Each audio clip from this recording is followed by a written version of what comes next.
So we'll get started. I'm Karen Miller. I'm with NASA Langley Research Center. I am.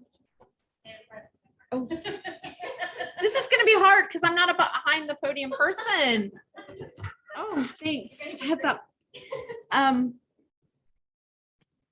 actually manage our engineering technician apprentice program, as well as I coordinate our Pathways internship program. So want to know if who would like to get a job with NASA?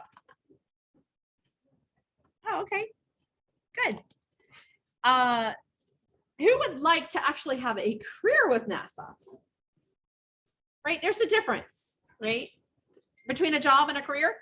Job, it might be temporary, a career is permanent. Career has promotion potential, networking, professional development. So we're here to tell you about opportunities that you can come on board with NASA, and it actually is a career pathway for you. So we are doing an initiative called 23 in 2023, where we are traveling to every community college in the Commonwealth of Virginia to tell you about opportunities that we have for community college students and what the career pathway into NASA looks like. So how this is going to work today is we are going to take the first hour and 15 minutes, and we're going to tell you everything about NASA. We're going to share our company culture, share what we do at NASA Langley Research Center, and we are going to then share all of our student programs that we have to offer for students. So hopefully you hear something today that interests you, that you will want to come to NASA and work with us, work alongside of us. And then after we're done, after an hour and 15 minutes, then we're going to open it up for Q&A for 45 minutes to answer any of your questions. It could be anything that you heard us talk about, any of the programs that you hear, you have questions, anything NASA related, hopefully we can answer. I always joke, just don't ask me to do your physics homework because that is not my realm, but I do have Jennifer that's with us today who can help us with your physics homework. So before we get started, I do want to show you a video.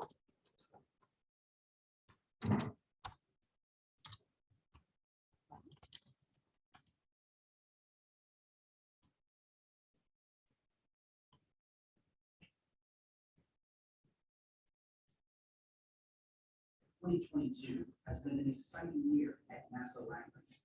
We celebrated our 105th anniversary. Inducted our next class into the NACA and NASA Hall of Honor, and welcomed NASA Administrator Bill Nelson and many honored guests. Meanwhile, in aeronautics, we're creating new, faster, safer, and cleaner modes of flight, including advanced air mobility and supersonic travel over land. Our science researchers are deepening humankind's understanding of our atmosphere and climate. The data collected by our Earth-observing satellites, sensors, and airborne research campaigns helps us learn more about our home planet, its atmosphere, and how we can protect it. NASA's Artemis missions are poised to blaze trails on the moon with help from Langley's technical expertise. We're shaping Artemis mission architecture, refining spacecraft exit and entry aerodynamics, crafting electronics for instrumentation, and developing business approaches for space commerce. And we're always looking ahead, especially to Mars. In 2022, we formally opened the Measurement Systems Laboratory. Sensors developed here will help scientists and engineers accomplish amazing things in earth science, flight, and space exploration, while also creating opportunities for America's economy. We also broke ground on the Flight Dynamics Research Facility, which will help NASA achieve remarkable things for our nation. Researchers and technicians will be able to quickly and efficiently test new ideas that will turn into tomorrow's breakthroughs in flight and exploration. NASA Langley is an innovation hub where experts from academia, business, and government work together to solve critical and complex problems for the nation. This is a tribute to the many smart, dedicated, and energetic people who are behind everything that we accomplish. And we're all always looking for new team members to help us inspire through discovery.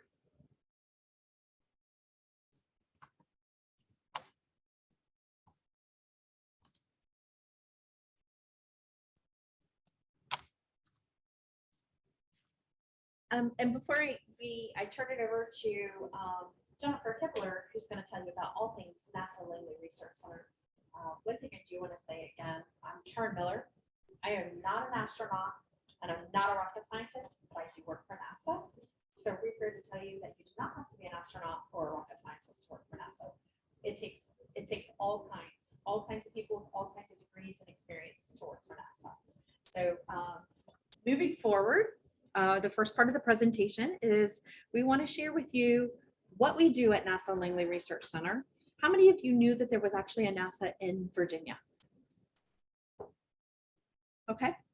In Hampton, Virginia. How many of you knew or know, those that did know that there is a NASA, we're the very first NASA center. Didn't know that, did you? Great. So with that, I want to introduce you to Dr. Jennifer Kibler. She serves as our Deputy Director for Intelligent Flight Systems within NASA Langley's Research Directorate. She joined Langley as a civil servant in 1999, shortly before receiving her PhD in Industrial and Systems Engineering from Virginia Tech. Within the Research Directorate, Dr. Kibler has served as Associate Director for Intelligent Flight Systems and as a branch manager for the Cruise Systems and Aviation Operations branch.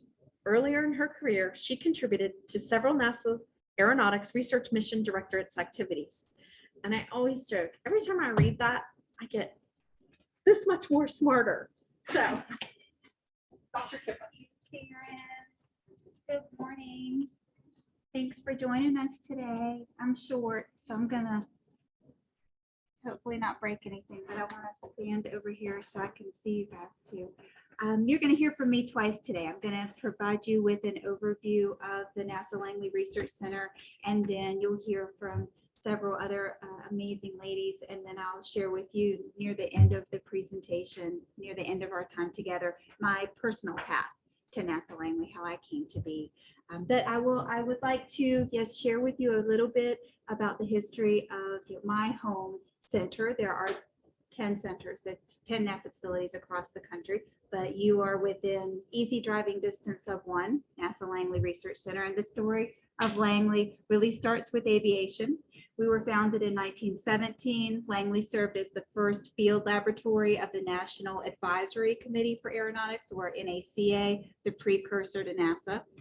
In those early years, Langley engineers expanded the horizons of flight and helped cement America's place as a world leader in aviation.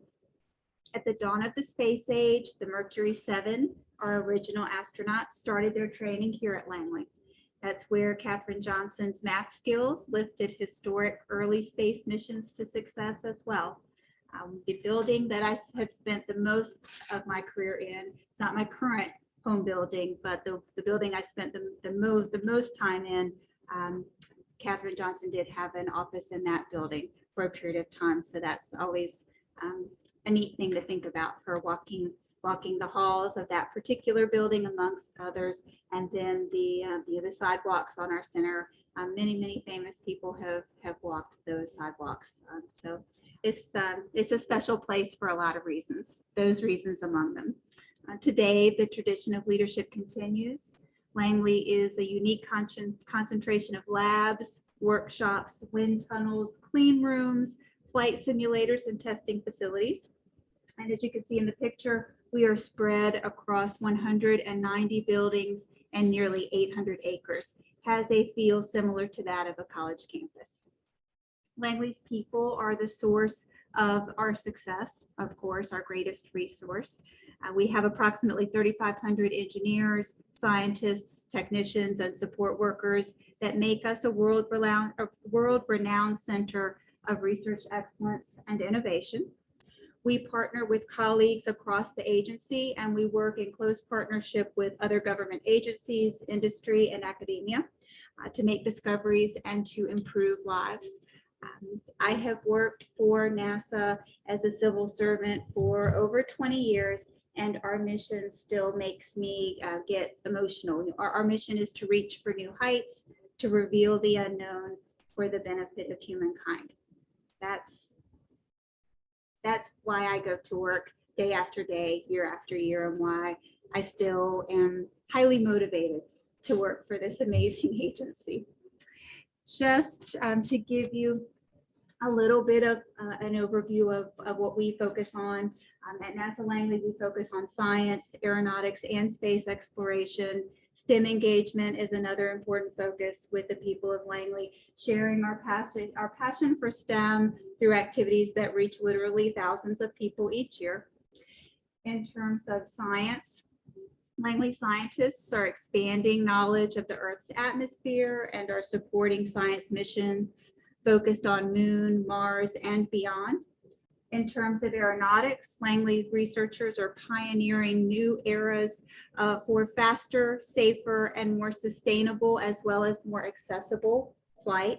We do this by developing and testing new vehicles and systems, and by working to improve existing vehicles and systems as well. So groundbreaking technologies, as well as looking to improve what we currently fly and utilize in our national airspace system today.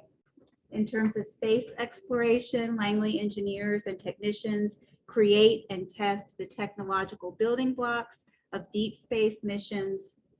We set the stage for the successful human exploration of our solar system. And in terms of STEM engagement, this is one example of outreach. In this picture on the far right, this picture was taken during an event held in Norfolk, Virginia, where students were able to pose questions directly to an astronaut who was on the International Space Station. So through that downlink, the kids were able to actually interact with someone on the ISS. So trying to inspire and open minds. A little bit more on science. We focus on development, measurement, and seeking to understand. In terms of developing, we create technology to monitor Earth and aid the search for life beyond our home planet. The picture here on the left shows a Vibe Lab technician working with the power converter unit that was ultimately delivered and interfaced with the ISS. In terms of measurement, we gather and analyze data regarding atmospheric and energy systems on Earth and on other planets. And in the center picture, you see a space-based LiDAR system used to measure atmospheric as well as oceanic phenomena. And in terms of understanding, we expand knowledge of air quality, water, climate, and energy, all of which, of course, are vital to our life here on Earth. And in the last picture, you'll see our Gulfstream 5 aircraft utilized quite a bit for airborne campaigns. This particular one in the photograph was focused on collecting data related to cloud processes to improve both weather and climate prediction models. In terms of aeronautics, we focus on seeking to improve, invent, as well as we seek to serve as trailblazers by focusing on new vehicles, new markets, and new possibilities. In terms of improvements, we are working to boost sustainable aviation with concepts for faster, safer airliners that are better for the environment. As one example here in this first picture on the left, we are teaming with Boeing to examine a fuel-efficient concept for the wing called transonic truss-braced wing. In terms of inventing, we are creating advanced, safe, and efficient flight systems for drones as well as for passenger aircraft. And in terms of trailblazing, we are developing and testing autonomous systems to revolutionize flight. And our vision for advanced air mobility includes delivering life-saving aid to those in need through drone package delivery and the utilization of uncrewed aerial systems or UAS vehicles for search and rescue missions. Yes. The problem with airliners going very fast isn't that they can't go that fast, it's that going that fast is too loud. The supersonic aircraft, that is an interesting one that you point out. Our low boom flight demonstrator, also called our experimental or X-59 aircraft, is working very hard. We have to alleviate the sonic boom or the very loud sound that comes with breaking the sound barrier. And if you all have not not sure if I have a picture of X-59 in here or not, I may. If you have seen the rendering of the vehicle, it is actually being fabricated at Lockheed Martin facility in Palmdale, California now. The fuselage of that aircraft is very, very long. Similar to the Concorde aircraft, if you ever saw that, but different. The Concorde's fuselage was able to droop down such that the flight crew still had a window to see outside of the aircraft. The X-59 is designed such that it will be a windowless cockpit. So one of the technologies we've recently developed is termed an external vision system, which utilizes cameras placed on the exterior of the vehicle to bring in that visual component for the flight crew without a window. So that supersonic flight will be able to take place to get us places much more quickly without the environmental disturbance of the sound. I'll move on. I have spent my career in aeronautics, so I could talk to you all day long about aero, but I'll move on to space exploration. In terms of exploration, we build, fly, and land.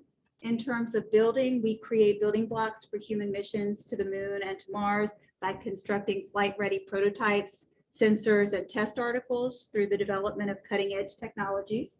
In terms of flying, we design missions, vehicles, and tools that astronauts will need to travel across the solar system. And in terms of landing, we enable safe exploration of other worlds through the mastery of entry, descent, and landing. With respect to landing, we're developing sensor systems that spacecraft will use to avoid landing hazards on other planets and on our moon in order to land safely at the destination and to allow us to actually take advantage of some of the amazing science that we're going to execute on planets other than our home planet. Focusing on STEM, the next generation of explorers, we engage, educate, and seek to inspire. We create unique ways for students and schools to connect with NASA and with astronauts. We help students from all backgrounds explore STEM through interactions with NASA's people, our ideas, and our hardware. And we seek to inspire. We seek to spark interest in NASA missions, and we seek to ignite the imagination. Our most valuable asset is indeed our diverse workforce. Our workforce is passionate about making discoveries that will create positive impact, both far and wide, tomorrow, as well as decades from now. Thanks, Jennifer. You're welcome.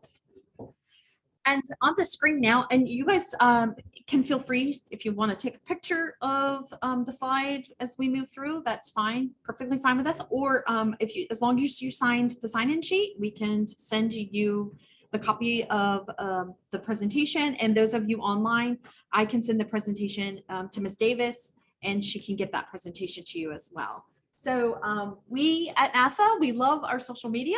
Of course, we have a whole department that does social media. And actually, we just hired a Pathways intern to work with our social media. So I'll speak about that later. But we hope that with this presentation today, that you learned something about NASA Langley Research Center, which I will tell you before we move to the next speaker. If you ever go on an interview, what is the first thing you should do to prepare for that interview? Learn as much about Exactly. So the presentation Jennifer just gave, Dr. Kibler just gave, guess what? It's probably going to be the very first interview question. If you ever go on an interview, whether it's for an internship, a pre-apprenticeship program, apprenticeship, that will probably be the first question. What do you know about us? You just heard the answer. So we're also hoping that throughout this presentation with that you learn something about NASA's company culture. We're not just a place of employment, but we're a place of employment. We've been voted the best entity to work for 11 years in a row. So we're not all about business. We're about having fun. We're about collaborating. We're about networking. We're about creating new ideas. you name it. We come together and we have a good time. Our campus is like a little college campus. I like to share because people don't know, we have our own fire department, our own medical department. Like if I'm sick, I can go to the doctor at the clinic. We have our own child care system. If you need child care for your children, we have our own shop. If you like to go shopping, we have a NASA exchange where you can go find NASA swag, coats, sweatshirts, t-shirts, keychains, things like that, stickers.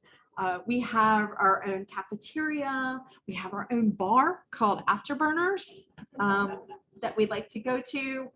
We have all kinds of fun. Just on Friday, Jennifer and her team served hot dogs to the entire center. Why is that important? Because the Oscar Mayer Wienermobile just came to us. So without that, I'm going to turn it over to Dr. Kimberly Brush, because this is going to move into the presentation part where we talk about all of our student programs and your pathway into NASA. So she's going to share with you OSTEM, all the Office of STEM Education opportunities that are available. Hello, I'm gonna try and stand here. I too am short, so fitting my face in here and seeing over the screen. I'm Kim Brush, and I work in the Office of STEM Engagement. I was a classroom teacher before I came to NASA as an intern. Really, there is no one path to get to NASA, and you can see here on this slide that there are so many things that NASA needs. We once were trying to figure out is there anything that we don't need at NASA? And the only thing we can come up with was a hairstylist. And then we went to Stennis, and sure enough, they have a barbershop. So even that, NASA could use almost anything. But in the technical world, these are some of the degree areas.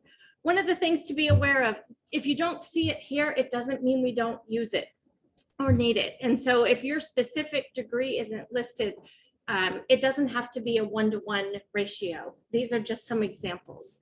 So as we look at what are the opportunities for students, we've got OSTEM internships. Our internships run a semester or summer session at a time. They are paid internships. This is a different slide deck. They're paid, and it would have told you mysteriously it's not here. But we're agile at NASA. We can flex. So it is a paid internship. We bring in students in high school, community college, undergraduate, and graduate students. NASA Langley itself hosts about 300 interns through this program every year. And so students can apply, however, to internships across the country. Any one of the 10 centers, it's one application. And when you put in your information, you can actually apply for up to 10 opportunities at one time. Why do you want to do that? Because there are literally thousands of people applying to every opportunity. And so having 10 at a time gives you a much better chance of being seen and accepted. The other thing as a tidbit, because you're here to know, is that when you do go into that system, you can be checking regularly. And if a slot is filled, you can apply to a new slot, replace that one with another one. And so just monitoring every week, you can go in and again, increase your chances. We have remote options. We have in-person options. There are some current challenges with hybrid coming back on and off if you want somebody to pay for that. But if you want to drive over, we did it this morning, it wasn't bad. You can certainly come for a day so that you can see the place if you were a virtual intern. There are so many things happening, as Karen said. This is not a place where you go just to work. It's a community. We call ourselves a family, and we live as a family. We were all together. There's a band, there are bands that come. They actually work there. They just do band on the side, and then they come and they play for us. We have, often we gather for different social reasons. We gather for lunch and learns, and we teach each other about the work that we're doing. We have softball and volleyball, and we have so many ways to connect with one another. And then there's a whole list of opportunities just for interns. And those opportunities are very often virtual, where you can connect with interns across the entire agency. So that's probably our biggest opportunity. Intern.nasa.gov. This even has the wrong address, so ignore that one. intern.nasa.gov is the address to apply for those internship opportunities. Currently, we are taking intern applicants for fall. So some of the questions people ask, if I am, what are the requirements? You have to be a US citizen. That is a requirement. There is an internship program for international students with select countries. If you ever want information on that, please let me know, and I'm happy to provide you information. Housing is not provided, but the stipend is intended to help cover that cost. And so ideally, you'll be able to get paid within the first 2 weeks of your internship, and that you can pay towards your rent for the rest of the summer or the session. I should, look, it's paid. There you go. This is called winging it. When you're looking at a slide deck, that's not the one that you thought. I'm learning as I go. So this is Dr. Garnice Dennis. She is on my team, and she is the one who leads the internship program. And she can provide additional information on the internship program. If you have any questions, you can reach out to her or myself, Kimberly Brush, like brush your hair. And it's at kimberly.m.brush@nasa.gov. And we're happy to answer any questions that you might have. Kim, when I send out the slides, I will make sure your full slides are in there. Can you talk to them about NASA Scholars Program? Because I left that slide out. I just realized why I have it here, but can you share with that? And I will make sure that one and the Develop Program are in your slide deck. So you have the Perfect. contact information. There are some additional programs that we have at NASA, and actually I oversee the Office of STEM Engagement, but we have a STEM engagement community where we have multiple opportunities. Develop is one of those opportunities. If you're interested in science, Develop has internship. They're not even internship, they're workforce experience opportunities where you can apply and you can come and work on a project that can actually be even after you graduate. Internships, you can apply, and you can apply up through, I think you have like 3 months after you graduate, you can do one more session. With Develop, it's for students who have students or those who are early career professionals. And so Develop is a great opportunity to dive deep into science at NASA. We also have an academy through aeronautics. And so the Aero Academy allows you the opportunity to come for 10 weeks in the summer and work in aeronautics. And so that's another great opportunity. And we'll make sure all the information is in the slides that you receive. There are also opportunities for your faculty. So sometimes it's really hard and only 1 or 2 people get to come to Langley from a specific school. But there are opportunities for schools to get funding so that you can actually do NASA research here at your home school. And so those opportunities will also be in that slide deck where you can encourage a professor, faculty member to reach out and say, hey, yes, we want to have this at our school. And then you actually will get funding to open a lab here. And that's another great way to get engaged. Finally, there are science opportunities for those in the sciences, particularly astronomy, where you can connect with NASA people who are doing that research from across the country just by getting on this listserv for your school. And so professors get professional development in that effort, and then subject matter experts will come and talk to students and faculty alike. That's just a taste of some of the things that are possible. If you have questions, feel free to reach out to me. I won't be able to stay through the whole time. So if I'm not here, you can just get my information from Karen. Thanks so much. And again, I will make sure that those slides are in the presentation that I send you. It looked like I combined 2 presentations into one. But again, at NASA, we are really flexible and agile, and you just go with the flow sometimes. And Kim, since you have to leave early, OSTEM internships, are they still being accepted for the summer? Or are you done? Summer is complete, so we're doing fall right now. The researchers have to get in their opportunities and have to be the first week of May. And you've got another couple weeks. The application process is not a quick application, so I encourage you to go in and start it as soon as you get interested. But there's a lot of support. So when you go to intern.nasa.gov, there's help links, there's guidance on how to complete it, and you can always connect you with their POC at Langley. Great. Thanks, Kim. So next, we're going to talk about pathways internship. So the important thing here is at NASA, when somebody says that they're an intern, we have all types of internships. So don't assume it, it's one or the other. It could be a pathways internship. It could be an OSTEM internship. It could be an outside internship. It could be a student volunteer who is doing what they call an internship, maybe for their home school. So just want to be real clear. We have lots of internship opportunities and they all mean something different. So with the pathways internship program, I want to flip your thinking a little bit.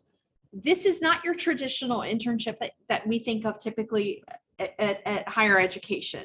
Usually an internship is maybe a one or done. You go do your internship and you're done, right? It might be paid, it might not be paid. You may get a job offer out of it, but you might not. Well, pathways internship is like a co-op model. You are hired from day one as an intern, but you're a government employee, what we call a civil servant. So if you hear us talk civil servant, that means you're a federal employee. So our pathways interns come on board as a federal employee from day one. I currently have an 18-year-old pathways intern who is a student at Virginia Peninsula Community College, formerly Thomas Nelson. She's 18, she's an intern, and she is a federal employee right now. Pretty cool, huh? Sounds good, right? So just a little bit about Pathways Internship. It was established in 2010 by President Obama, and it was previously known as the Co-op Education Program. This is an amazing statistic. At least 50% of Langley's civil servants, remember, civil servant equals government employee, started their career as a co-op intern. That's pretty amazing, right? So they know what students go through. They know what co-op intern, pathways intern students have to do to be successful. So the Pathways Internship Program, it offers current students and recent graduates. And when I say recent graduate, that means somebody who's graduated in the past 2 years with their degree, or if they're a veteran, they've graduated within 6 years. So do I have any veterans in the room? Okay, I want to make sure that I include the veteran population then. Pathways Internship offers a direct pipeline to full-time employment with NASA. Students gain valuable work experience and professional development while you are still enrolled in school working on your degree. It is a paid federal civil servant. You get annual sick leave. Sounds pretty good, right? You get holidays.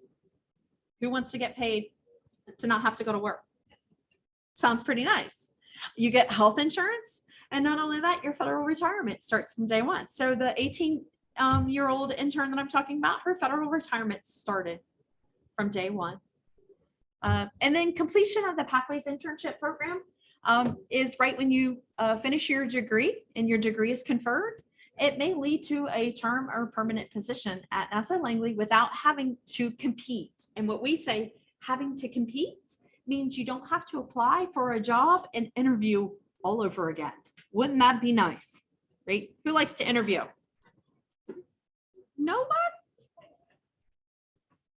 Or we're gonna help you with the interview part too. So to be a Pathways internship, I'm gonna give you some requirements, and there is something you're gonna hear over and over. And I believe Kim mentioned you have to be a US citizen to be an OSTEM intern. You also have to be a US citizen to be a Pathways intern. You have to be at least 16 years of age. You have to be enrolled or accepted. That means if you haven't taken classes yet, you have to have an acceptance letter, at least on a half-time basis. And I think at the community college, half-time is 6 hours. Correct me if I'm wrong.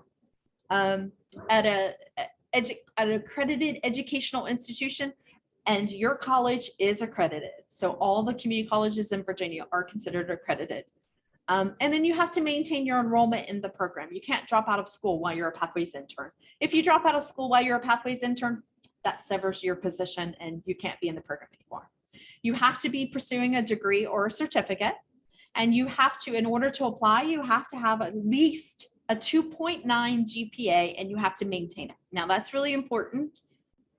You cannot, we do not round up. So if you have a 2.88, you're not eligible to apply. You need to bring your GPA up, and then you can apply when you have at least a 2.9. So that's a 2.90 and above. We don't round up. And then you have to complete at least 640 hours of on-the-job training prior to completing your degree. Sounds a little confusing. Let me put it in perspective here. You cannot, like, let's say you apply to a pathways position this February and you're graduating in May for a summer position. There's no way you can work 640 hours before you graduate.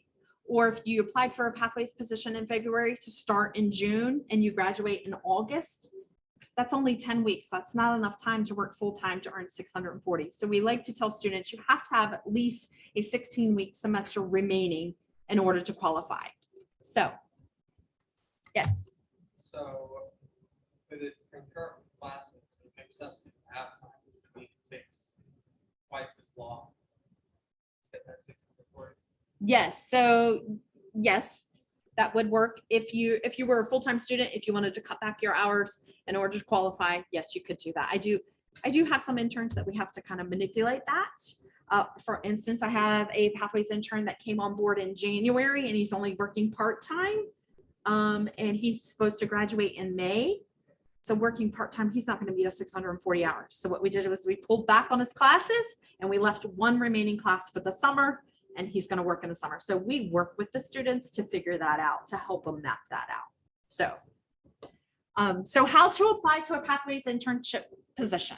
A little bit different than OSTEM. So OSTEM, remember, they are stipend students. They're not federal civil servant employees, although they work alongside of us and they're treated just like a government employee, but a little bit different. Because we're a federal agency, we have to use USA Jobs. Has anybody ever applied to a USA Jobs position before? No. Does anybody create an account on USA Jobs? I think it's Little bit tricky. USA Jobs can be very tricky. You have got to make sure you read the announcement completely and make sure you upload the documents that they say are required. So you got it. I would recommend that you go ahead and create an account. Here's the other thing. Our pathways positions are only open 5 days. 5 days is not a lot of time to create a USA Jobs account, get everything in there that you need, and to have an accurate information. So I tell everybody, try to think ahead and go ahead and create your account now and start uploading your documents, but make sure you keep your information updated. Yes, sir. And also, see, I read the Director of Career Services about your resume. Your resume is apt. Help make your resume the strongest possible. Yeah, and so sounds like you need prior experience in the field. And accepted for an internship. not necessarily. The intern that I was talking to about the 18-year-old never had a job and no experience in the field.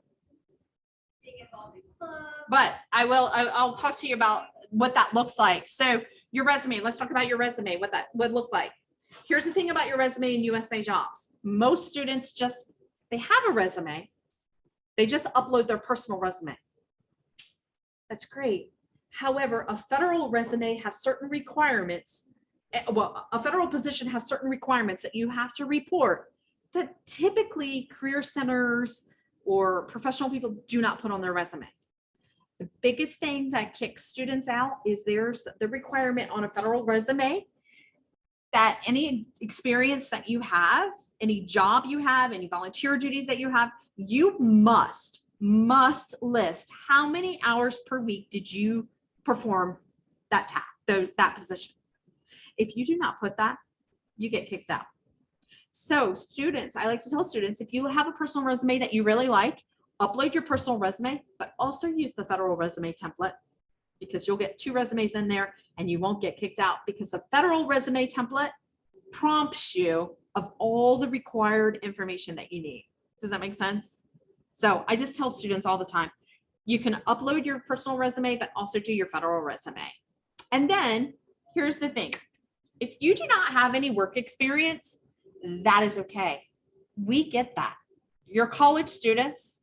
Not only that, we're coming out of COVID. How many people had jobs? Not many people had jobs, right? It's okay.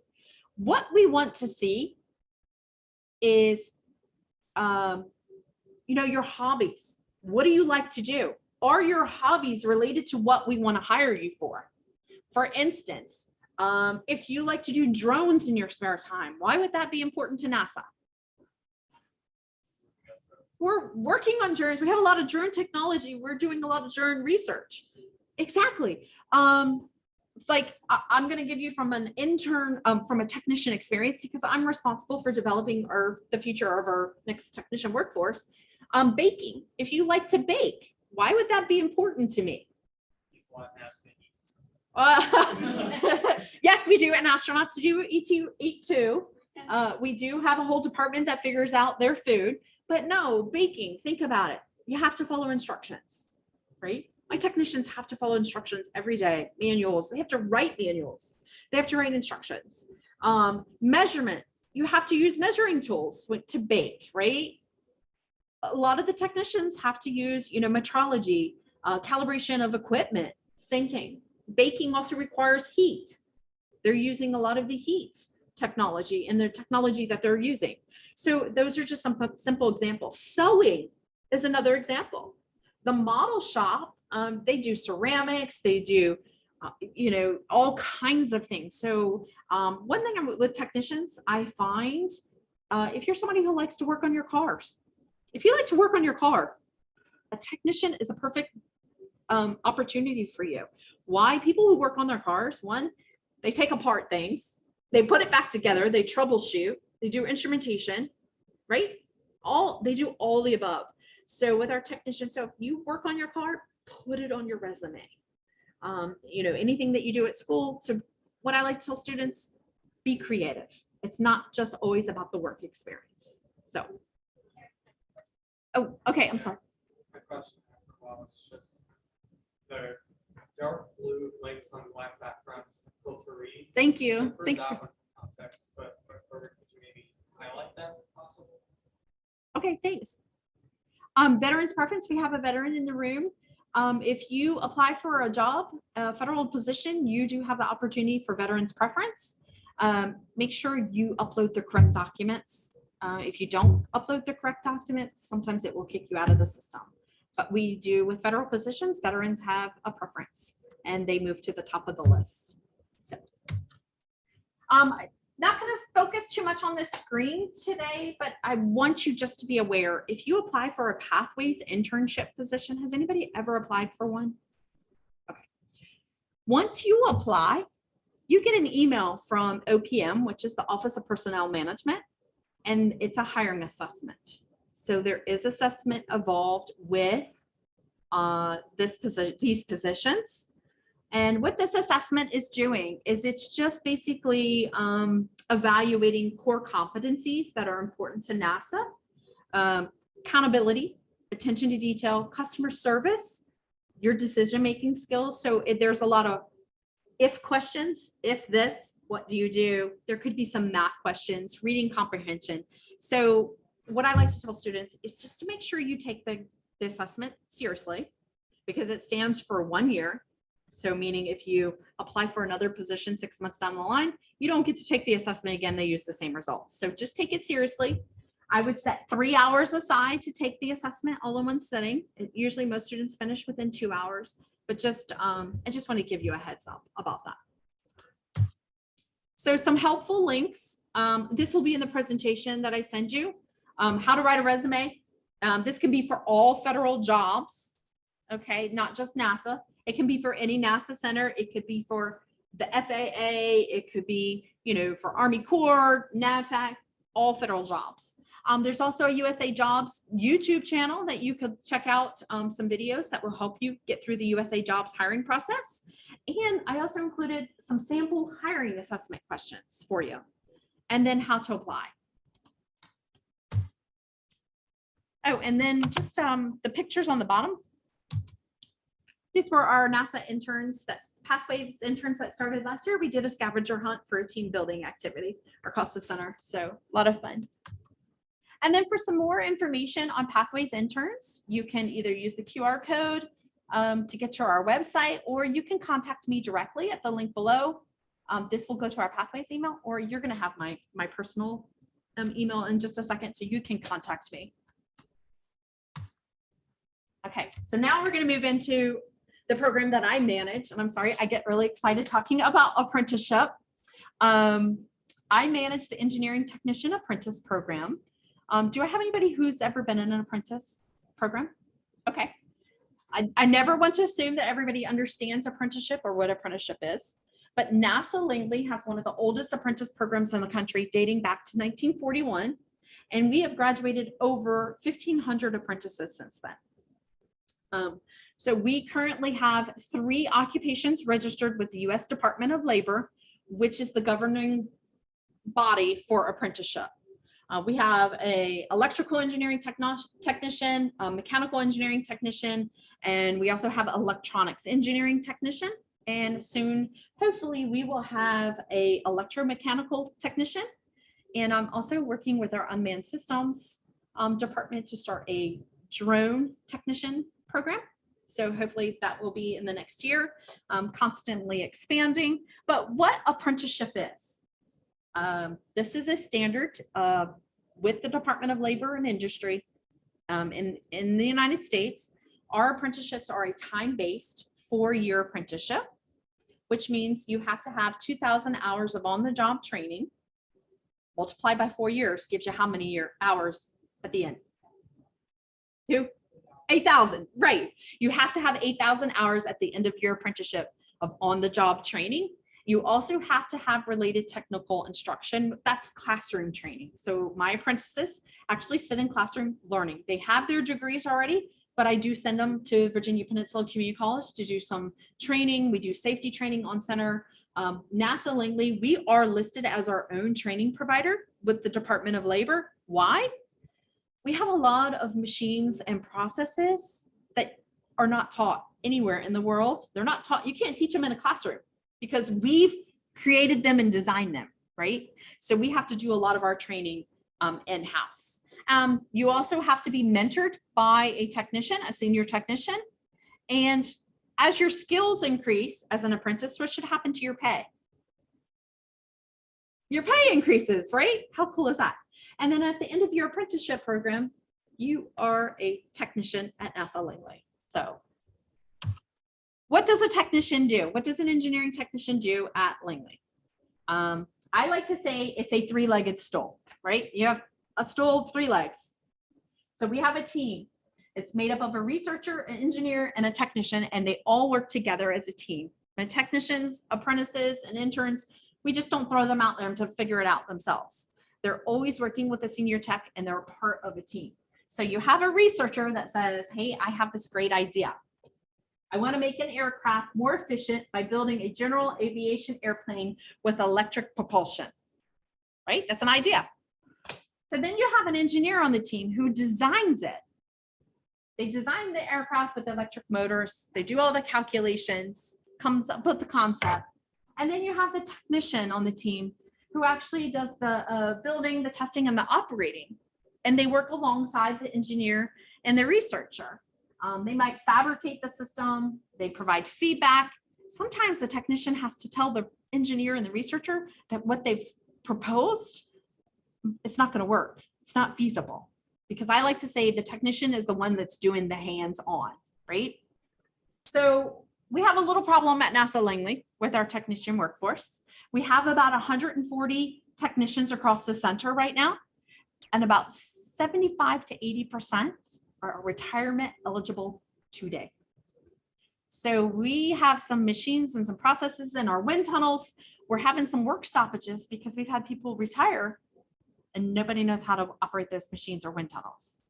So we're having to hire them back as contractors, which that means they're short time. So we have to create this pipeline to get our technician workforce trained. So I just wanted to include some pictures of what our apprentices work on. They do mechanical testing, thermal testing, and they do some process development. And so here's my contact information.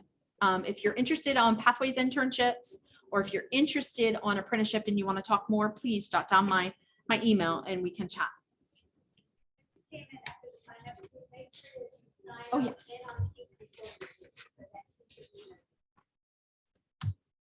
So next up, I'm going to talk on behalf of my coworker. Eric Walker. He's our chief engineer for the research directorate.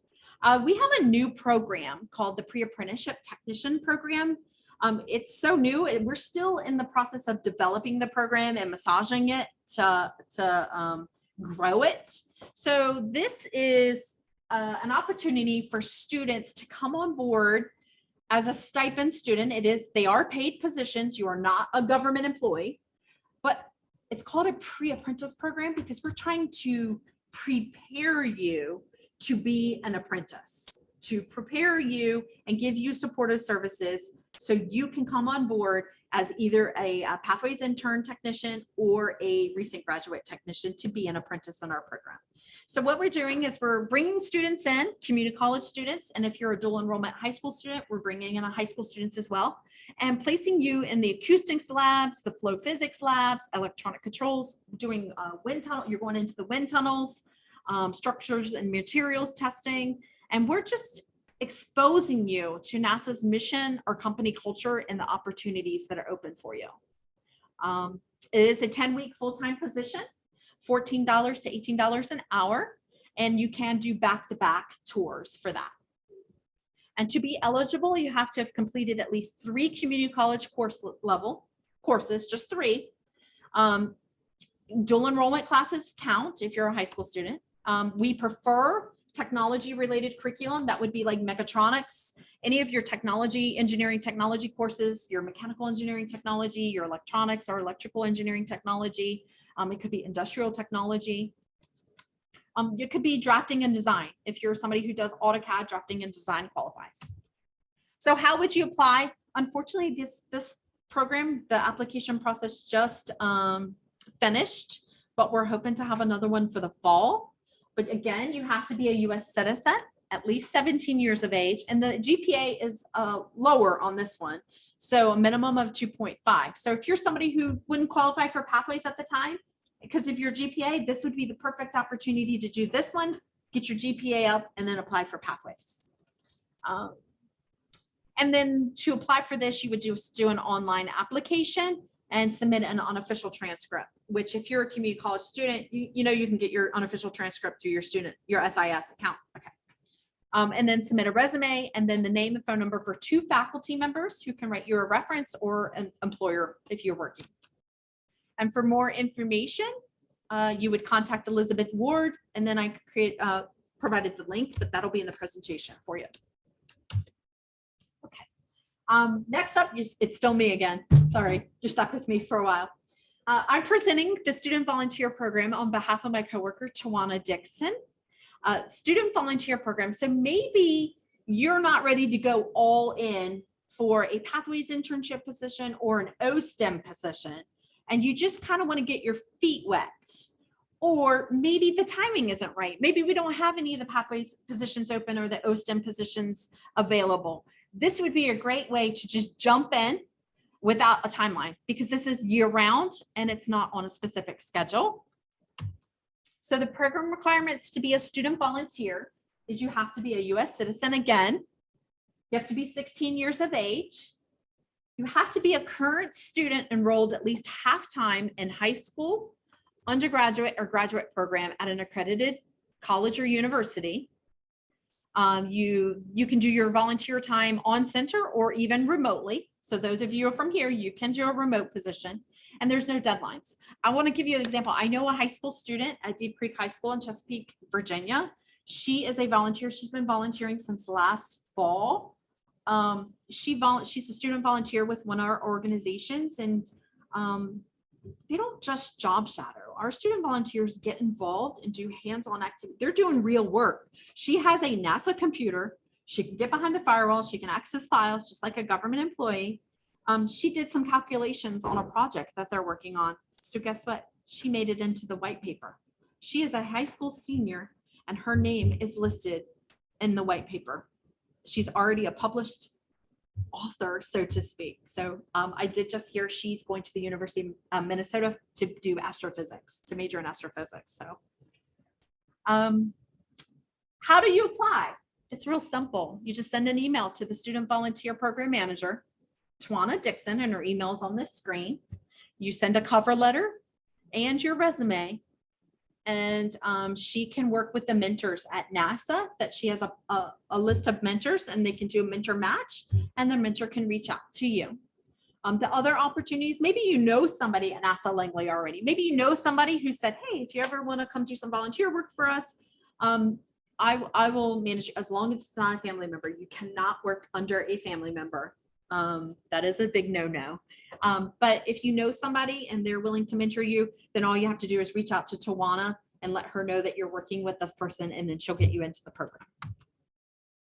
So I'm going to leave you with a couple of pictures. These are all of my apprentices and my technician interns. As you can see, they do a lot of training together, and they have a lot of fun, and they're growing professionally together. And it's my job to help them grow, just professionally and in their technician roles. So as you just wanted to include some pictures. And last, I wanted to share our most recent picture. The Wiener Mobile, Oscar Mayer Wiener Mobile, came to Langley Research Center. And this is one of my intern technicians who's in the unmanned systems organization. Apparently when the Wiener Mobile got there a little early, they housed it over in the hangar. So just want to share how we do have fun together. And then that's it for me. And so we're going to move into the last section. We have a lot of partners at NASA Langley that we partner with, and we're very thankful that we have a partnership with the Virginia Space Grant Consortium, because they have so many opportunities for students and faculty across Virginia. So I have with me today Mary Sandy, who she's going to speak to you. And as you get started, I'm going to swap out the presentations. Is that okay? Great, that's great. I'm going to pass this up and just ask you to pass that. So everybody gets one, because that's just a good summary sheet on all our programs. And while she's putting our presentation up, I guess I have to eventually be over there, but I think people can hear me. We are a NASA state partnership, and we've been in existence since 1989. And we're all about STEM education, workforce development, and research. How many people in this room know about the Virginia Space Grant Consortium? So no one here has as yet been involved in our opportunities. And we have some great opportunities to share with you. Thank you. Okay, am I okay for the camera? Okay, to do this. Just for you guys to know that this is kind of information that the Services Office, we know the advertising. Thank you. May 1st. We should talk about it in just a second. So it will be in next Monday's newsletter as well. But it's also on the internship website. So just check that if you want to see those links before you get that email. Okay, so these are all our consortium members. So we have both NASA centers, 5 Virginia Space Grant Universities, but every single community college is part of our consortium. And the chancellor of the community college system sits on our board of directors. So very engaged with us. And we have many free programs and programs that give you money and give you opportunities. The first one I want to tell you about, this is so exciting. You can come and work and do research at NASA Langley or at NASA Wallops this summer.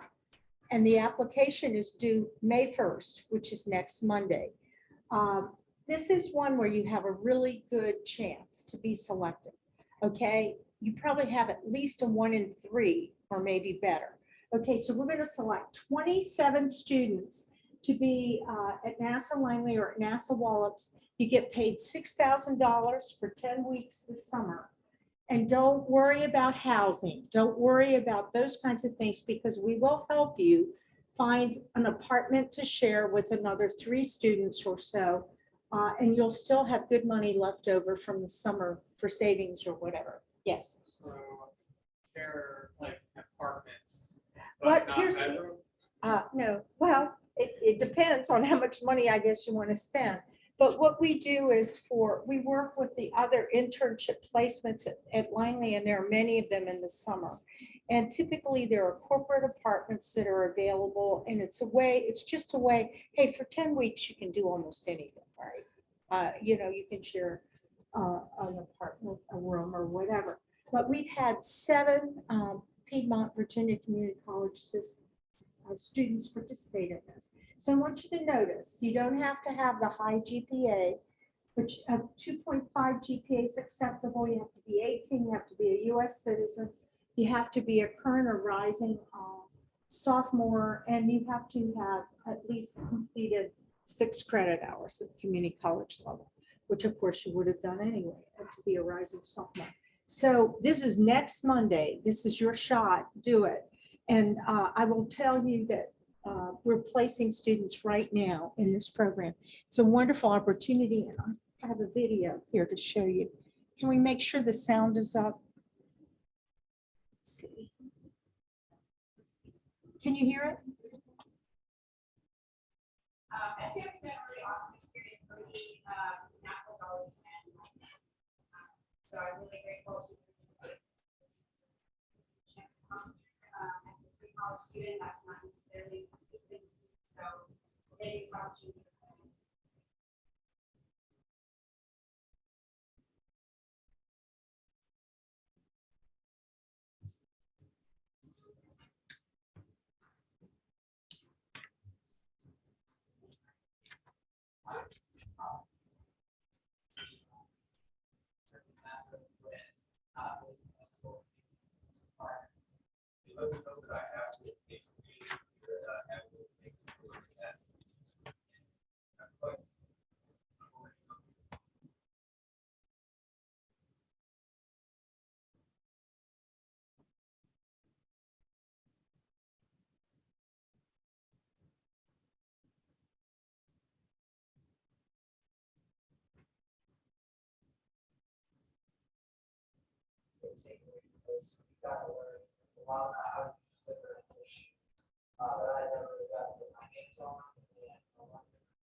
The amount that I've learned that just a few things Dr. Moore.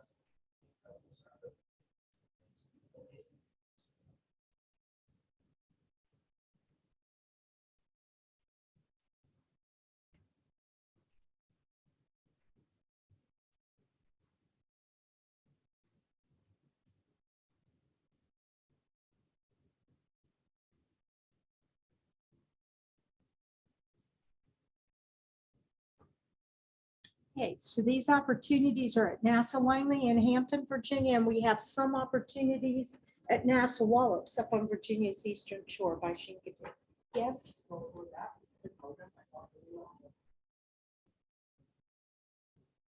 I'm sorry, I'm having a hard time. Would there be like learn programming with the program or would this just You'll learn whatever you need to do the job, and they will select you based on your interests and background.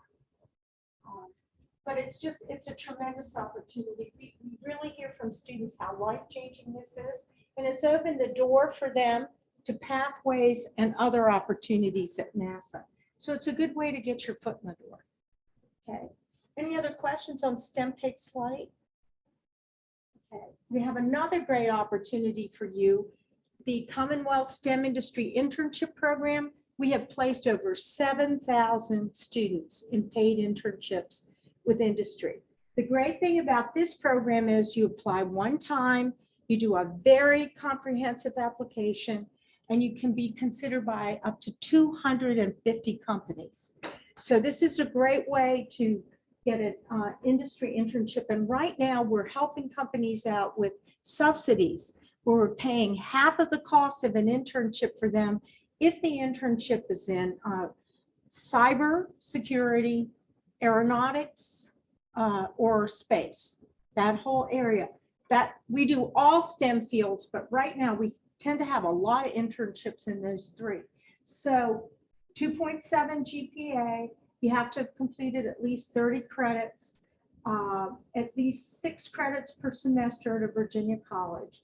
But it's a great opportunity, and you want to apply near the end of what would be considered your freshman year. And then it's sophomore, junior, senior opportunities. So, and scholarships. We give $2,000 community college scholarships. You have to apply near the end of your freshman year. Unfortunately, the date's already gone for this year, but 3.0 GPA, and it's merit-based, again, $2,000. And we've awarded these scholarships to 12 Piedmont, Virginia Community College students.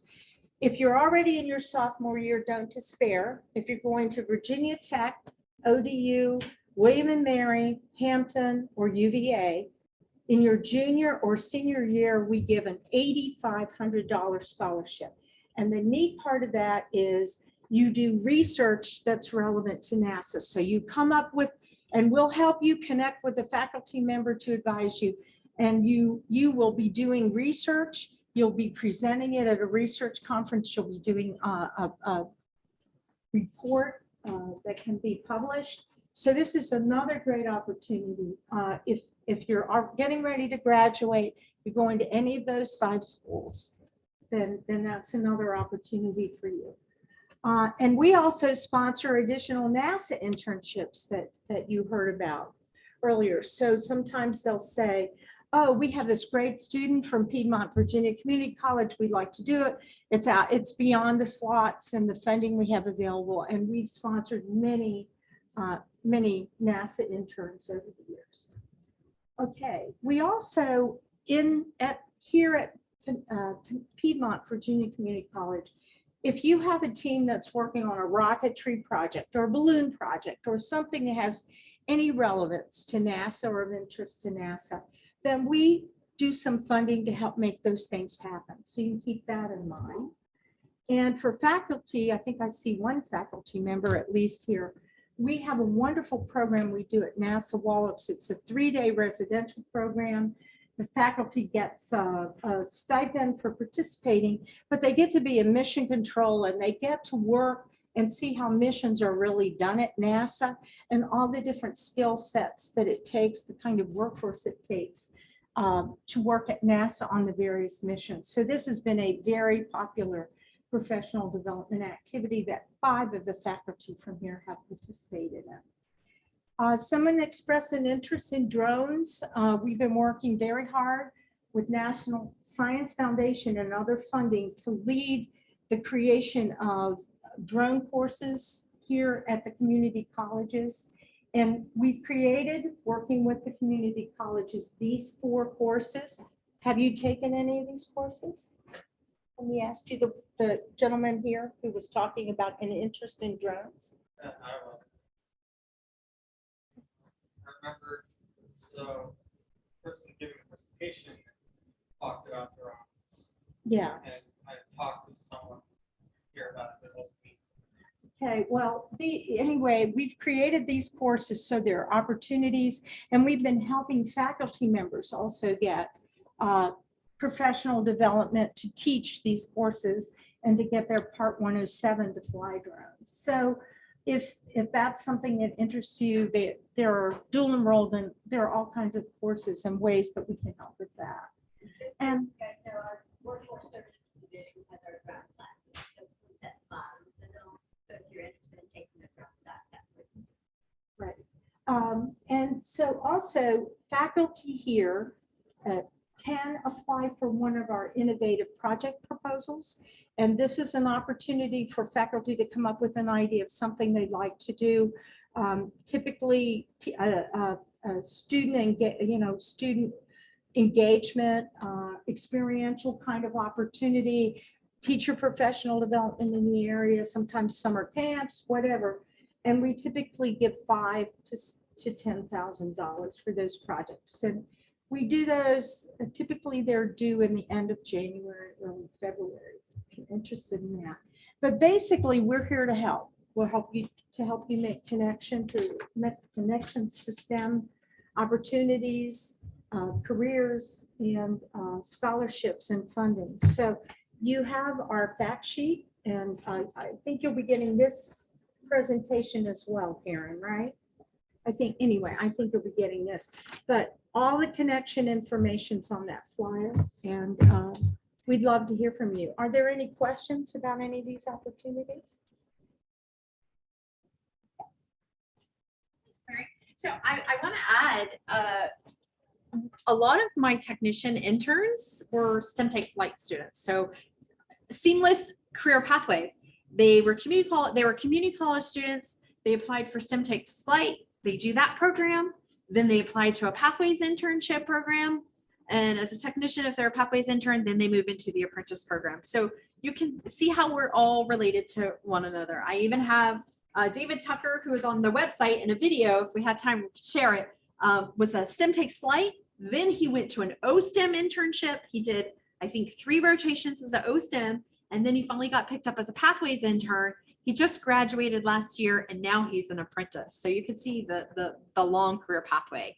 And I want to share with you as a out of the technician intern. So with the Pathways internship program, I think we have about 67 Pathways interns. However, those aren't just technicians. They're engineering students in 4-year colleges, and they're also PhD students, master students. But for the technician workforce, I have 8 interns, and out of those 8 interns, 6 are community college students, and 1 was a community college student who is now at Old Dominion University. So I just want to share with you, we hire community college students. That's a pretty good number, right? And out of 9 apprentices, I currently have 9 apprentices, 7 of them were Virginia community college students. That's a pretty good number. So your chances, if you're a community college student in Virginia, are pretty good getting picked up. So that concludes our part about our student programs. And hopefully there was something that you saw that would interest you or could fit your schedule or something that you want to do with NASA. And that, oh, go ahead, Well, Gigi. just so that you guys know, if you have any friends who are interested in this information, I will be taking this webinar and uploading it to the Career Services YouTube channel. So that anybody, of course, please send me slide decks and you can email me or Karen if you want to directly communicate with her. But it's just that this information session is on the Career Services YouTube channel, which is on the Career Services page. Or you can email me. So where we go from here is I did have a technician intern who was going to call in. She was calling in and she was going to share what her pathway was into NASA. She's an intern technician now, but she graduates in May and she's going to matriculate into the apprentice program. But Gigi informed me, Ms. Davis informed me that she could not, you wouldn't be able to hear her because she couldn't speak. So I told her just to keep working to go on. But I'm going to call Jennifer back up and she's going to share her pathway. She's going to give you a little bit more detail of what her pathway looks like. And then after that, we'll do Q&A and you can. And I can be brief. I know that you all have the rest of your afternoon to get onto, and that we can't take Q&A from those online, but do we have anyone online still? There was somebody online. Okay. Back up and make sure that they're not asking. Because I like to There is walk. somebody- Yeah. Like there's a question in the Q&A. Okay. Yeah, when we get there, I can pull up the. Okay, great. So just keep me informed on that. So anyway, again, my name is Jennifer Kibler, and I have served as a civil servant since 1999. However, my first touch point with NASA Langley was as a 16-year-old high school student. I did take advantage of one of the high school apprenticeship programs. I grew up in the Newport News area, which is just next door to Hampton. So NASA Langley was in my neighborhood, so to speak. The first time I went out there, I was interested in mechanical engineering. And so spent 10 weeks with a mentor who introduced me to a study that he had ongoing related to vortices and superfluids. Even as a high school student, the way that I was embraced by the individuals on the center was amazing. My experience was excellent. Went back to finish my high school career and then moved on to my undergraduate studies and really became interested in neuroscience and biological bases of behavior, how we as humans sense and perceive information, how we learn, how we process information. My thoughts didn't really go back to NASA type work until I had a major professor at the undergraduate level suggest that I consider making contact with somebody that he knew at NASA Langley in a completely different portion of the center than I had first had my touch point with. So I went out as a volunteer service program participant and engaged with a group of people that introduced me to an entirely new discipline.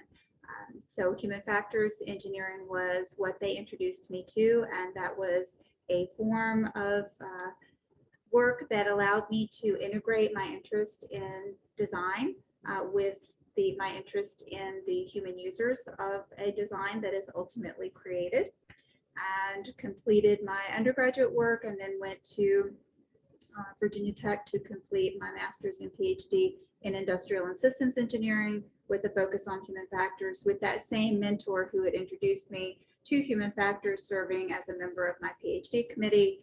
So again, that very strong tie with a mentor, not only at your college institution, but as you do embark on areas away at your offsite of the campus, those mentorship opportunities can be incredibly meaningful and have a big impact on your life. I did not participate in the co-op program that Karen mentioned. I was in a different student program at that point. It was called the Graduate Student Researchers Program that has given way to other programs. I was not under any obligation to work for the government, even though they had paid for the vast majority of my graduate education.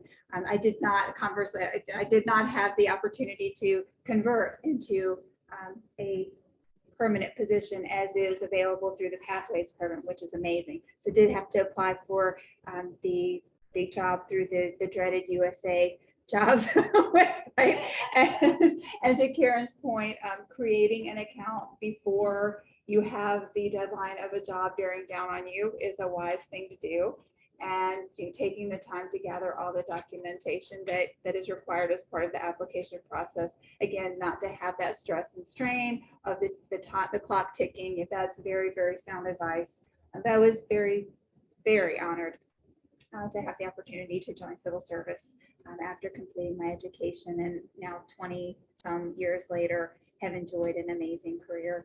And so my big takeaway for you as somebody who is sitting in a classroom and heard over the PA, about, and my first thought of maybe NASA would be a place that I could find, I could find a seat at the table. Again, just sitting at a desk and thinking about it for the first time as a young person. That's why we are here. Again, traveling to be with you in person. Didn't know that the WebEx wouldn't allow virtual participants to talk, so even better that we're here in person. But we truly did want to come and make the drive to be here with you all to help underscore the authenticity of the message that we are bringing to you. We truly do need to have a diverse workforce that comes together to attack some of the really not only challenging but really meaningful undertakings that we do as an agency. And I think a lot of people, their thoughts immediately go to space exploration. So one thing I like to underscore is the first A in NASA is aeronautics. So kind of broaden your perspective, or broaden the perspective of the average person in terms of what NASA has touch points with. And then beyond that, to very much underscore what Kim and Karen presented in terms of the breadth of disciplines that we embrace to run an agency as large as ours. Science, technology, engineering, and math, absolutely critical. Arts, very critical as well. Technical writing, the legal aspects, the contractual mechanisms, and the procurement office, the business components. There are so many touch points, and we truly need to have people remain excited about the mission that we are undertaking, because it is so very, very important. And we do want to draw from a very, very wide applicant pool. And you do have a NASA center here in your, the state in which you currently reside.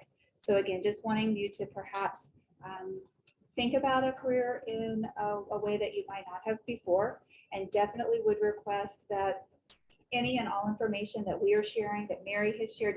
Mary put forth a lot of really amazing opportunities that you may never have heard of before. In addition to what Karen pointed out, think in terms not only of yourself, but your classmates, your family, right? You have brothers and sisters, cousins, and so forth. Please do. Any and all of this information is open to any and all of you. So do help us spread the news. We really are very sincere in terms of wanting to make sure that people consider coming and spending, not just a summer, hopefully ultimately a career with us. Yes. So, for way that constitute individual. There is. Karen has the presentation that she will share with Gigi that has a number of the email addresses, but honestly, all of us are pretty easy to find. It's usually our first name, a dot, maybe our middle initial, in my case, not, just my first name, dot, my last name, and at nasa.gov. We are all pretty easy to find. And again, as civil servants, we are stewards of the taxpayer dollar. And it's very important that we help not only recruit and engage in outreach like this, but answer questions that the general public has, right? That as stewards of the taxpayer dollar, we want to make sure that the general public understands really the significant impact of work that we're doing. So yep, that's one reason why we're so easy to find and access. Well, thank you. And again, thanks to those of you that came view this in person, and thanks online also. So a couple of things.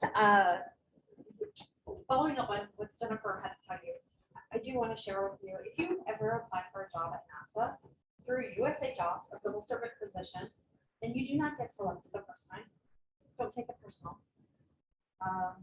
Keep trying. You know, a lot of people apply for one job, they don't get it, or they don't get an interview, they never go back.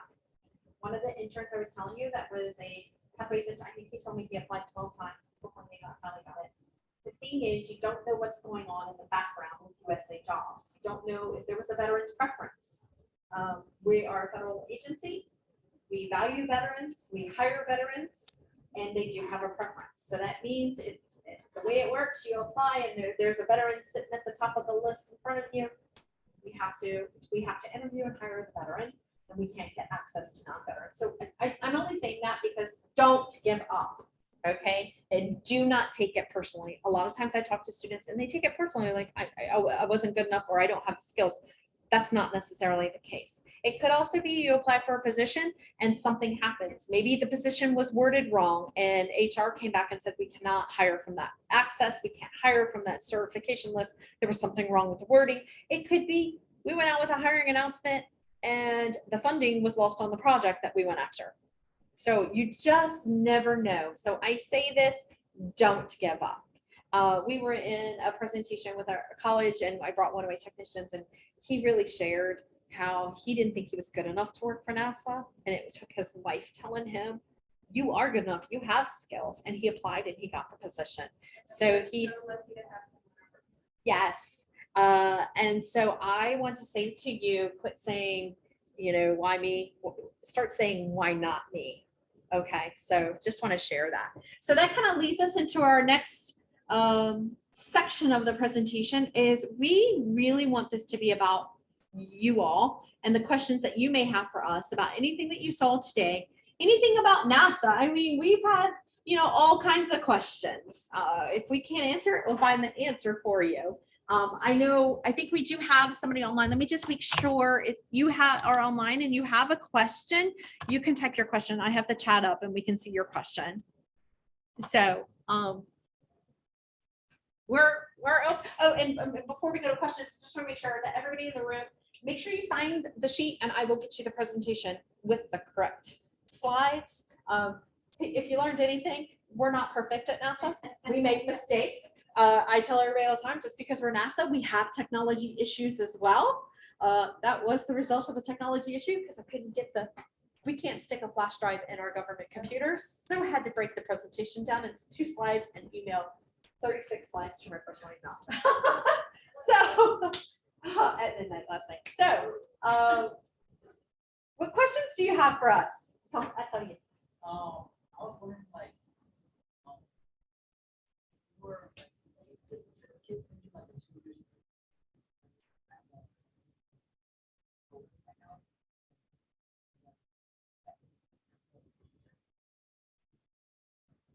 A 4-year degree? No, we have. took like a 4-year degree. To be honest, our technician workforce, there's no degree requirement. You don't have to have a degree to work at NASA for our technician workforce. With the cybersecurity internships. So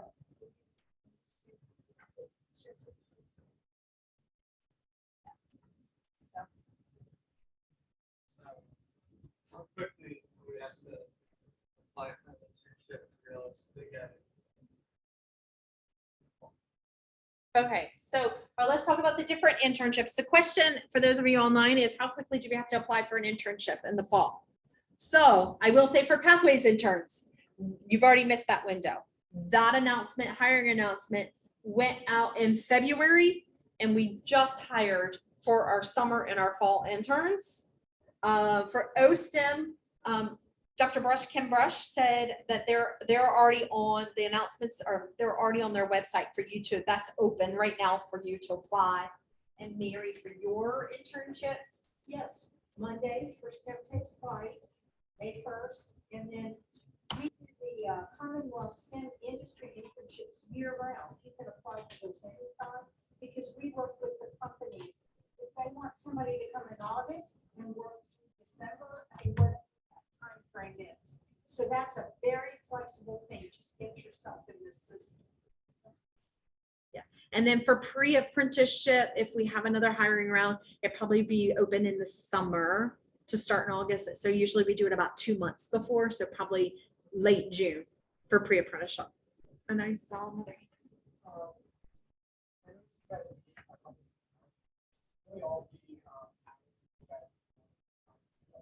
Okay, I'm sorry. Sorry, I noticed you guys used a couple different PowerPoints. Yes. We're gonna include mine. Yes, I'll get Mary to send me hers and then I can send it out. Yours will be a link, right? Or will it be a PDF? I can send you a link right now. So send me a link. Mine's gonna come PDF. Can't send the PowerPoint, it's too big to send out that email. But I'll send both of them. And if I can't send both of them, well, hers will be a link, so it should be able to share. So for the technician. Speak my language. You said that there's a pre-apprenticeship that's important. And then the technician apprenticeships are.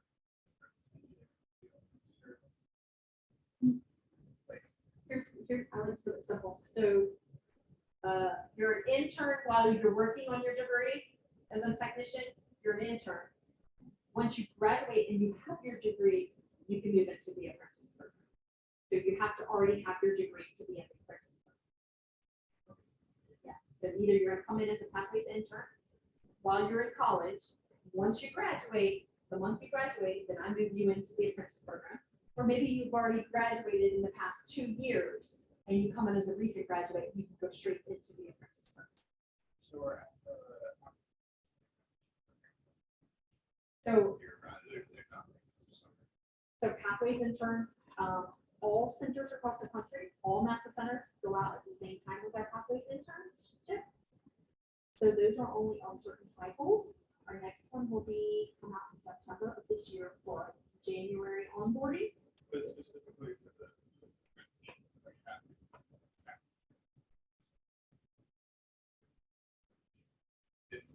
That would be a recent graduate announcement for USA Jobs. We just had 2 positions that last week that closed. I don't know when we'll have another one. I don't know that. We can do that anytime throughout the year. That is not on a set schedule. So it just depends on funding. Yes. So if you create your USA Jobs account, it will, you can set up reminders to be pinged. If you put in, like, you want to set up a technician, and you can get pinged when an announcement comes available. Or you can just set it up that any job that comes available at NASA can get pinged. Right now, NASA Langley is the largest technician workforce of all the centers across the country. Kennedy has a large technician, they're not as large as us, but they do not have an apprentice program right now. I'm talking with them to start one. And then Glenn Research Center, they have an apprentice program, but it's on their contractor side with Sierra Logo, one of our contractor partners, but their apprentices work inside the company. So lots of opportunities. This is a personal comment. My husband entered NASA through the apprenticeship program and spent 40-some years. He's one of the recent retirees, that group that she's talking about. and he had a phenomenal career. He went all over the world doing airborne and spacecraft instrumentation. I mean, he just had an incredible career. And I would just really recommend if you're interested in an apprenticeship program and you're doing that, it's a wonderful opportunity. So I can tell you, a technician without a college degree, right? But our apprentices have degrees. They have to have at least a 2-year degree. But our apprentices, or even technicians without a college degree can go all the way up to a GS-12. That is their full performance as a technician. A GS-12 right now can go all the way up to $109,000 a year with full benefits. However, once you reach that 12, we do have specialty technician positions that move into the GS-13, 14 range, and that's the equipment specialist, things like that. So you can earn earning potential more than that. So, as a Stone Community College, they're really like specialized yet. This whole classes are general studies and like intro to things. So currently doing computer science, and I'm a bit like challenge starved for difficult programming stuff and difficult engineering kind of stuff. So if I like an internship, I won't have the experience with any high level engineering or programming. That's stuff that's like And most of our students aren't coming with all those skills. That's where NASA comes in. We teach those to you. We give you those skills. My intern technicians, they're not coming with high level skills. They're coming in a blank slate, and we love that. You want to know why? Because we get to teach you how we want the job done. We get to teach you the NASA flavor, is what I call it, the NASA way. And we don't have to undo any bad habits that maybe you were taught in a job previously. Machining, cutting corners. NASA, we're not about cutting corners. We're about making sure our people are safe, the product that we're putting out is safe. We work for the public. We're a government entity. We're not a moneymaker. So the opposite problem from work. So industry, when you're a private company, it's a different story. And I think that's kind of what makes us unique in this realm that we are. We serve the public. We serve the general public. So you're not in the business of cutting corners because the fine you get from cutting the corner is lower than the cost of dealing with the problem. Well, you bring up, we are sharing space right now with private entities. All the Elon Musk, SpaceX. But you know what? We cheer them on. They're our partners. We have a lot of partnerships with them. We cheer them on. I mean, the rocket that just went up, that exploded, we cheered them on. Yes, it exploded, but it reached a pinnacle faster than, because they're one of our partners. We never want to see somebody fail. But it's a different livelihood than what we. Know what happened. Yeah. So just want to see what happens when they attempt to launch. I mean, Okay, well, up in this specific way, how to update. well, also we're responsible. We're beholden to the general public. So if it had been our rocket and exploded, we would have had to answer. So it's just different responsibilities, but they are our partners. And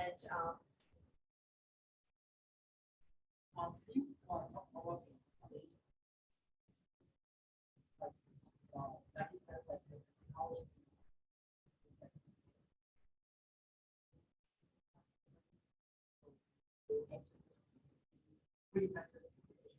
yes. So for those that are online, the question is, can we talk about the pre-apprentice program and what that's like? So like I said, this is a new program for us. So we're growing it, we're changing it, we're massaging it.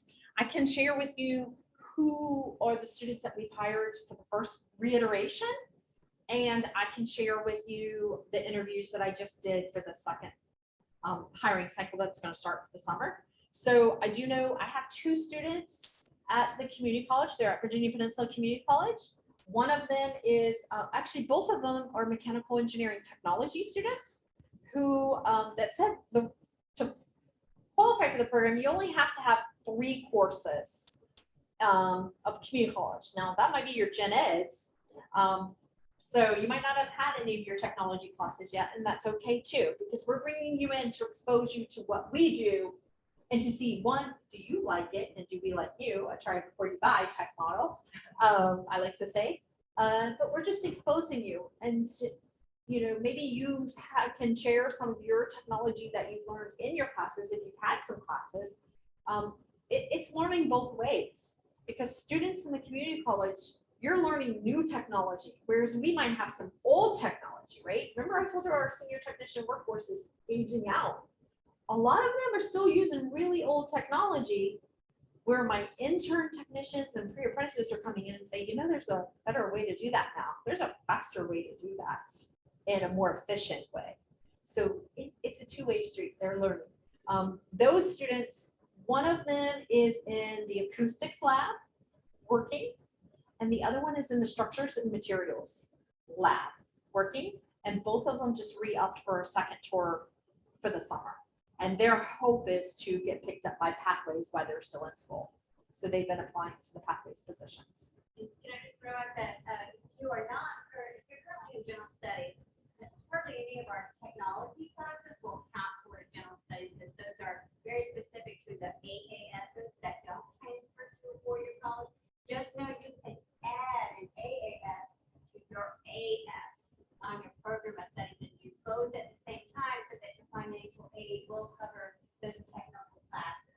So that's where the admissions advising folks can tell you about. You can have programs of studies, in your program, so that you can get financial aid to pay for the technical classes. We have electronics classes, we have mechatronics, we have CAD, we have a lot, we have tons of software, computing IT classes, but that's where the advisors will say, oh, if you're just general studies, most of those classes will not count. The tricky way that the community college system gets. Are y'all still using G3 funding? Yes, we are still Okay. using G3, which covers advanced manufacturing and IT programs. It's Mechatronics? Is your Mechatronics? Mechatronics. Okay, does everybody know what G3? Mechatronics G3, but we Mechatronics we teach. Okay. Mechatronics. Does everybody know what G3 funding is? Get a skill, get a job, Yeah, get back? It's we actually hand package all the financial aid. So a lot of times the students aren't even told that we're using the G3 funding. But that's where we're going to be, the financial aid office can tell you about how this time works. Because we also have what we call PDCCQ, which if your family's making less than $100,000, you're probably getting a full ride. Full record tuition fees, not the books. But so that's where, if your family's making less than 100K, financial aid, especially if you're interested in one of these G3 areas, which is technology manufacturing. So I can tell you G3 funding, I know a little bit about it. Community colleges across the state, it happened about 2 years ago or 3 years ago it started. There are certain programs that are in high demand industry. At every community college across the state, we had to identify certain degree programs that were like a dire industry need. Mechatronics, I think for the most part, was across the entire state. Welding was one, cybersecurity was one. I think even early childhood education was one. Early childhood education, healthcare. Healthcare. Yeah, but I do know mechatronics is most of them were your Associate of Applied Sciences. The degrees that technically there is no transfer pathway to a four-year college. So if you're interested in those, definitely look into it, because that is your financial aid. It's not what you and I think about. It's usually the middle income. If your family, I think for a family of four, we said it was like 125,000. If you did make more than that, you get 100% of your degree paid for. 100%, and you don't have to pay it back. So if you're interested in that, talk to Ms. Davis. I know a little bit about it, but mechatronics, it was listed across states, one of those degrees, and we desperately and would love to have mechatronics students, because you can operate our wind tunnels. Anybody who knows PLCs and instrumentation, that's our technician workforce that we desperately need. Hydraulics, pneumatics, things like that. So we can talk a little bit about that later.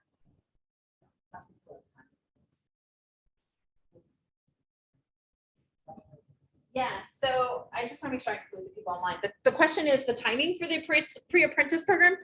We don't have set deadlines for that. However, we're trying to do, we just did a winter and a summer hiring, and we're hoping to do a fall. And we just finished the summer hiring, March 27th. it closed. So about 2 months before the semester starts. I don't have a deadline, but if the funding comes through in the fall, so probably about July timeframe. You can keep pinging me. If you want to take my email, just keep pinging me. You won't bother me. Yes. I know you guys recommended federal format, but you guys also recommend that format. We have a separate application for that. It's probably not as complex. Okay. So you just go to the site, and fill out the application. Now, the federal resume, any federal job that you apply to, that template is for any federal resume. So, Ours is probably a little Yeah. easier. I think you just fill out the application and attach a resume.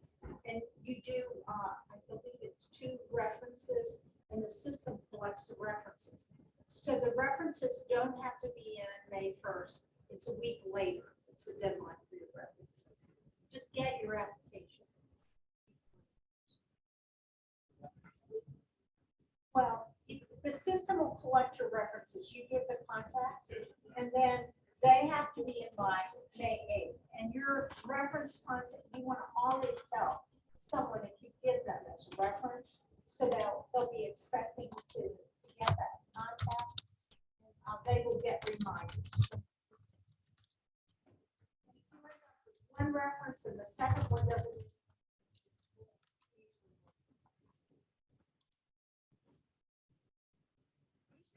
Copy of your resume to your reference, and they can really talk fully about you.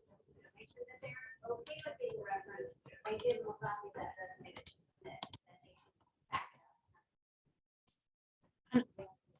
up. do I have somebody interested in Sim Takes Flight? I tell you what, we have just a few seconds.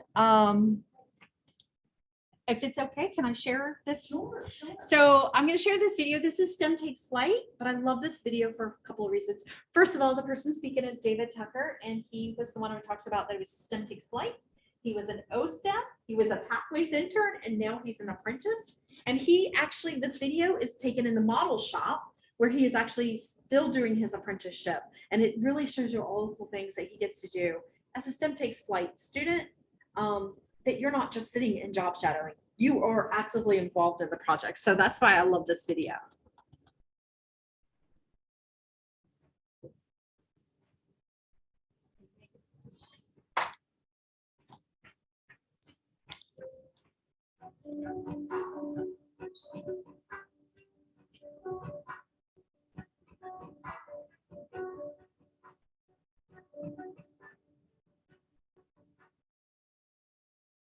My name is David Tucker. I work at the National Language Research Center as an engineering technician student trainee for Pathways intern. I got into the STEM Takes Flight program as a part of the Virginia Space Grant Consortium. That's his through ninja. Nelson Community College. I decided in my mid-30s to get back and change my life direction, basically. Had some great teachers and mentors along the way. The Takes Flight program opened my eyes to a lot of the possibilities of the job that I could get with my degree, which is mechanical engineering technology. I got into school wanting to get a degree in engineering, but not necessarily knowing where that might lead me after that was over.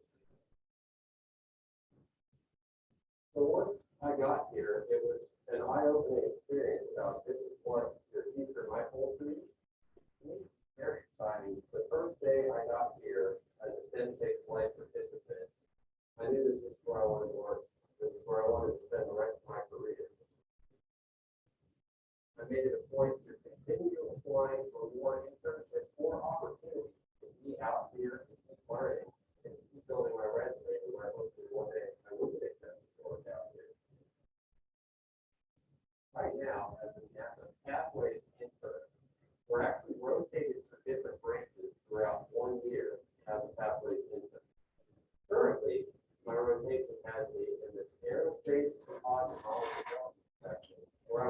on lightweight, deployable composite boom. So the whole purpose of a composite boom is to be able to make a much larger structure in space that you be able to send on just the launch itself. Anytime you launch in space, you're restricted to how much space in the payload, whatever rocket you're on at that point. So what this does is allows you to make a much larger structure than you would be able to send into space.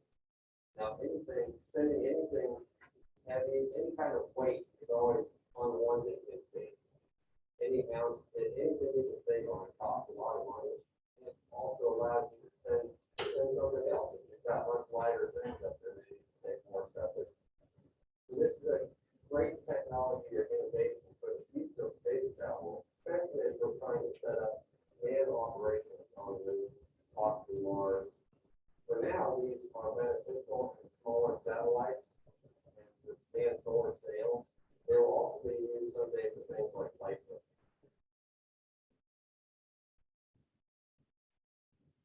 Sometimes you might not know you made the right choice until you start to go do something hands-on. And all of a sudden, you get more excited, more energized to do what you do. It might let you realize you're heading on the right path. And this is really a good choice. It makes you work harder after the sport you're doing. It can help that end goal of a couple of years of hard work not seem quite as bad if you've got something hard to work for. It is an inspirational place. The whole world can look at a place like NASA and is always inspired by it. I get great job satisfaction just from being a part of it. Honestly, it still brings out the little kid in me, honestly, just being out here. I've worked in numerous branches and I've come to realize that it's not what I'm working on, it's just being a part of what's going on out here that I really love.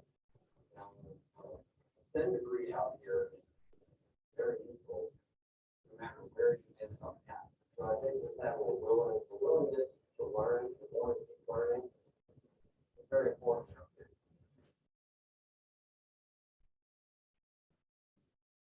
I am David Tucker, and I am a future. I just want to make a point that the deadlines have been extended to May 1st. So they'll pay attention to what's there. But what's really cool about that, first of all, is it shows you what a technician does. Like, do you see how involved they are? And also it shows that as a STEM takes flight student, you're not just sitting around sweeping floors or just watching. You are involved in the entire process. And not only that, as a STEM takes flight student, like in David's case, he got to use his experience with this to move to the next level, to move to the OSTEM or to the Pathways internship. And that's why we're here, because we wanted just to show the career progression of how you learn. As you said, you're going to come with no experience. This is how you get that experience to keep building that resume, to keep moving to the next level. So that's a perfect example. But any other questions? Anything about NASA in general? I'm just thinking May 1st is a very soon deadline. Next Monday. Yeah, I have chronic fatigue, and there's something I might be able to do about it, and I'll find that out soon-ish. But May 1st is before I'll know if I can do anything about it. So I was thinking maybe I can wait and see if I can do something about chronic fatigue. Why can't you do May 1st? It won't take you that long to do that. Huh? May 1st for the STEM takes flight, that's Monday. And just the multiple appointments to see if I can do something that alleviates chronic fatigue. You also bring up another point. We're fluid here. We're agile. NASA, it takes all types of people to make NASA work. We have persons with all disabilities. All Yeah, types. there's room for accommodations, but take a look at what's required. Not as big as you think it is. Yeah, I've been working with the Department of Aging or Rehabilitative Services to try to find a job for a while. It's like pretty much impossible to find a job. I quit my job last week because I was so exhausted all the time. And I was working part-time. So, I know 2 o'clock comes. I know you guys have class. If there's anything, if anybody wants to stay back, I'll stay back for a couple of minutes and answer your questions. Is there anybody online that has a question? I don't see any questions. So with that, Don't forget to sign. um, I will send you the presentation tonight, but give me time. It takes me 3 hours to get home. So give me time to fix it and get it sent out to you tonight. It just won't be immediately, okay? Because I do have to drive home. So And I thank will you. be Thanks. posting a webinar this afternoon on the- And make sure you grab some posters, some stickers. We're all about our stickers. Get a NASA meatball sticker. Oh, we do call the NASA symbol. We call that the meatball. So grab a sticker Thank and you, I'll guys. stick around. Thanks for joining us online.